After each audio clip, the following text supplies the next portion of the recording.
Shalom, masih dengan channel Klavos Sukacita. Hari ini kebenaran firman terbaca di dalam kitab Yehezkel pasal 36 ayat 22 sampai ayat yang ke-24. Sebelum pembacaan firman, kita di saat ini mari kita berdoa. Tuhan Yesus Kristus, firman yang hidup, kami akan membaca kebenaran dari firman-Mu agar itu menghidupkan kami dan memperlengkapi kami dalam menjalani kehidupan ini. Amin. Sekali lagi bacaan terbaca dari Yehezkel pasal 36 ayat 22 sampai 24, firman Tuhan. Oleh karena itu katakanlah kepada kaum Israel, beginilah firman Tuhan Allah. Bukan karena kamu aku bertindak, hai kaum Israel, tetapi karena namaku yang kudus, yang kamu najiskan di tengah bangsa-bangsa di mana kamu datang.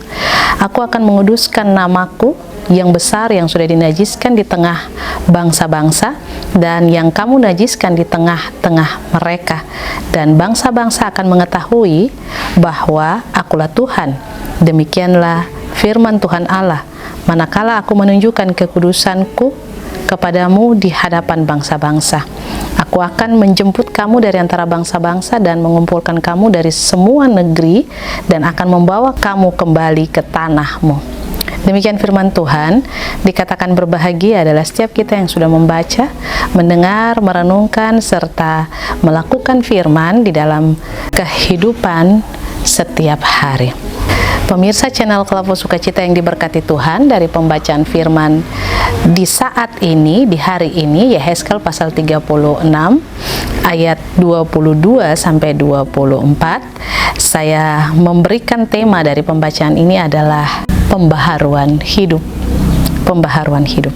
Pemirsa channel Klavos Sukacita, Yehezkel menyampaikan firman yang disampaikan Allah kepadanya untuk diberitakan atau disampaikan kepada bangsa Israel.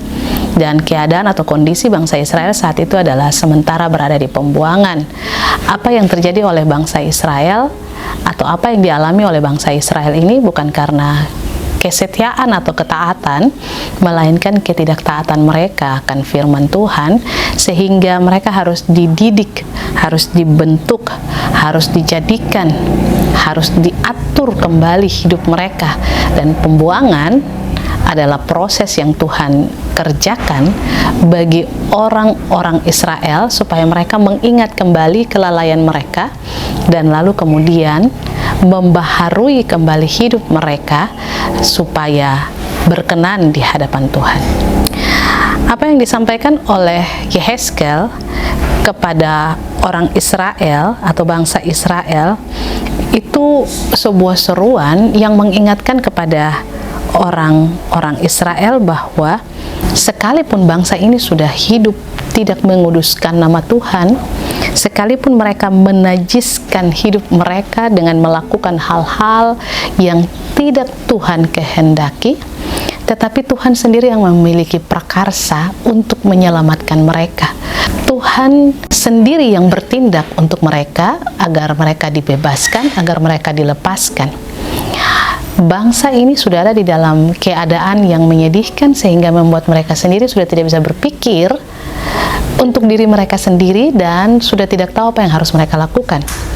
Oleh sebab itu, Yehezkel menyampaikan kepada mereka, walaupun mereka hidup tidak benar di hadapan Tuhan, walaupun mereka selalu memberontak, walaupun mereka tidak taat kepada Tuhan, tetapi ayat 24, aku akan menjemput kamu dari antara bangsa-bangsa dan mengumpulkan kamu dari semua negeri dan akan membawa kamu kembali ke tanahmu.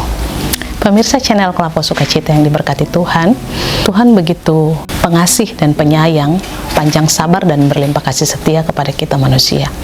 Mungkin kita melihat Israel adalah bangsa yang bebal, bangsa yang tegar tengkuk, bangsa yang tidak tahu berterima kasih, walaupun mereka adalah bangsa yang dipilih Tuhan. Tapi kita juga seringkali hidup tidak jauh dari umat Israel di waktu itu.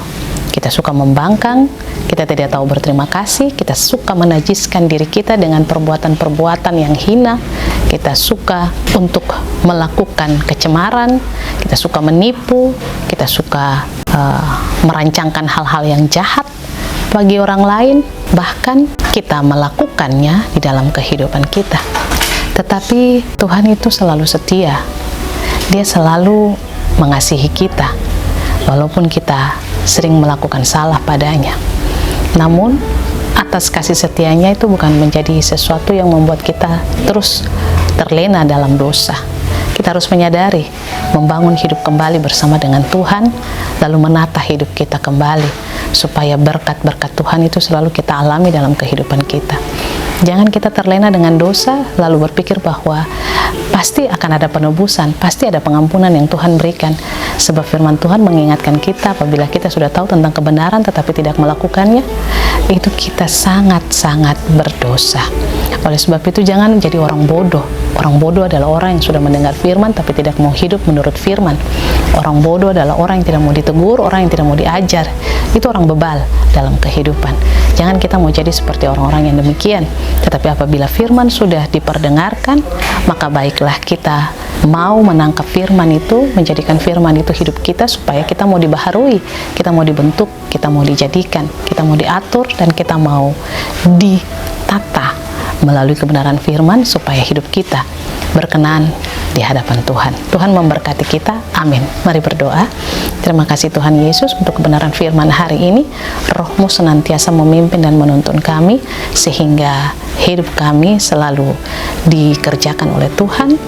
Hidup kami selalu berjalan sesuai ketetapan dan kehendak-Mu. Maka dengan demikian kami percaya berkat, penyertaan serta perlindungan-Mu selalu menjadi bagian dalam hidup kami. Terpujilah nama-Mu ya Yesus Kristus, kini dan selamanya. Amin. Shalom. Tuhan berkati.